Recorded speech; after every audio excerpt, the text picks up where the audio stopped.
Personal విషయాల్లో కావచ్చు ఎన్నోసార్లు నువ్వు తను రమమ్మ దగ్గర మాట పడకుండా కాపాడే ఆ విషయం నాకు తెలుసు.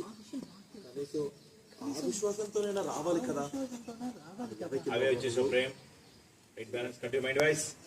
కాపాడానన్న విశ్వాసం ఏంటి బాబు?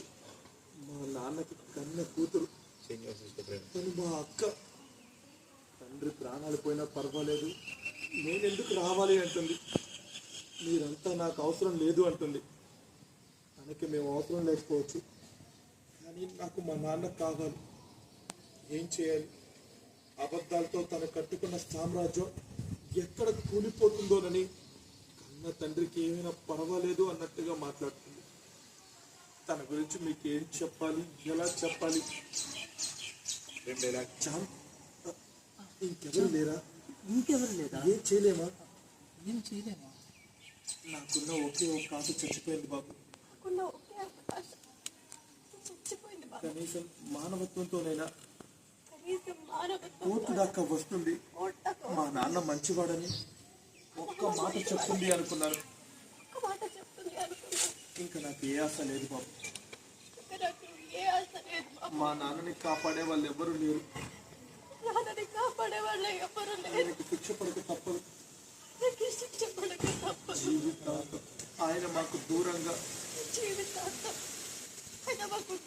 జైల్లో పడుండడం తప్పదు.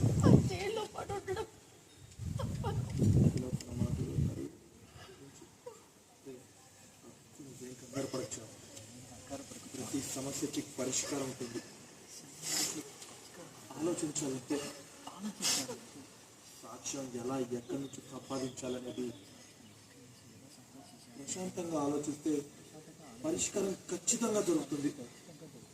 ఇలా భయపడుతూ బాధపడుతూ ఉంటే మన ఆలోచనలు కూడా అక్కడే ఆగిపోతాయి. ఇప్పుడు నువ్వు చేయాల్సింది, మీ నాన్నకి శిక్ష పడుతుందేమో, జైలు పాలు అవుతాడేమో అని కాదు. ఎవరున్నారు, ఎవరిని తీసుకొచ్చి సాక్ష్యం చెప్పించగలవు, ఏం దారుంది, అటువైపు నుంచి ఆలోచించు. అప్పుడే మీ నాన్నని కాపాడుకోగలుగుతావు. ఇలా ఏడుస్తూ బాధపడుతుంటే ఏం చేయలేవచ్చు.